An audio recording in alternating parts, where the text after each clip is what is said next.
নবী সাল্লাল্লাহু আলাইহি সাল্লামকে ছোট্টবেলায় জন্মের পরে, শুনতেছেন সবাই, জন্মের পরে মা আমেনার কোলে যখন নবী, তখন আল্লাহ তাআলা ফেরেশতাদেরকে পাঠাইছে, ফেরেশতারা আমেনার কোল থেকে আমার বন্ধুকে একটু উঠায় আনো, বন্ধুরে কোলের থেকে আনো।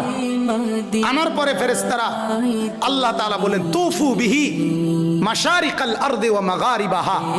আহা, আল্লাহ তাআলা বলেন ফেরেশতারা পূর্ব থেকে পশ্চিম পর্যন্ত দিক দিগন্তে চতুর্দিকের সৃষ্টি জগতে আমার বন্ধুকে একটু ঘুরাও, আর আমার সমস্ত সৃষ্টি মাখলুকাতকে বলো যে তোমরা সবাই বন্ধুকে দেখো। বন্ধু আমি কেমন বানাইলাম,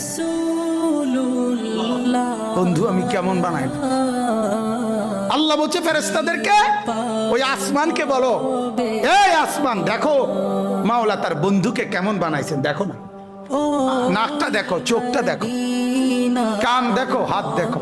ছোট বাচ্চা জন্ম নিলে মানুষ সবাই কোলে নিয়ে দেখায় না, দেখলেই মানুষ একবারে তার বাবার মতো, ঠিক না, একবারে তার মার মতো, আরে নাকটাতে পুরো তার নানির মতো, ঠিক না, কানটাতে একবারে তার বড় ভাইয়ের মতো, বলে কি না, আমার বাচ্চাকে দেখে কিনা।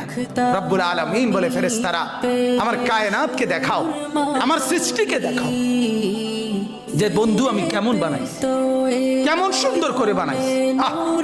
আর মেরাজের রাতে 50 বছর পরে নবীজির বয়স যখন 50 পূর্ণ হয়েছে, তখন আল্লাহ নবী সাল্লাল্লাহু আলাইহি সাল্লাম মেরাজে গেছেন। মেরাজে আল্লাহ তাআলা নবীজি সাল্লাল্লাহু আলাইহি সাল্লামকে আরশে আজিমের উপরে দাঁড় করাইছেন, এমন জায়গায় যেই জায়গার উপরে আর কোনো সৃষ্টি নাই, আর কোনো মাখলুক নাই, সবকিছু নবী পাকের কদম মোবারকের নিচে, উপরে শুধু একজনই আছে নবীজির উপরে, তিনি আল্লাহ। তিনি কে? শুধু আল্লাহ, শুধু আল্লাহ, শুধু রব্বুল আলামিন। ওইখানে দাঁড় করাইয়া আল্লাহ তাআলা নবীকে বলছে মেরাজের রাতে একেবারে আরশে আজিমের উপরে দাঁড় করিয়ে, বন্ধু আপনি কি মনে আছে সেই কথা, ছোট্টবেলায় আপনি যখন কোলে ছিলেন, আপনারে ঘুরাইয়া ফেরেশতা করে দিয়া সব সৃষ্টি জগৎকে বলছিলাম তোমরা আমার বন্ধুকে দেখো, বন্ধু আমি কেমন বানাইছি। ওরা সবাই তোমারে আপনারে সেদিন ছোট্টবেলায় কোলে দেখছে, আজকে আপনাকে আমি আরশে আজিমে উঠাইয়া এবার এখানে দাঁড় করাইলাম, এবার আপনি দুই নয়নে আপনি বন্ধু দেখেন আমার সৃষ্টি আমি কেমন বানাইলাম।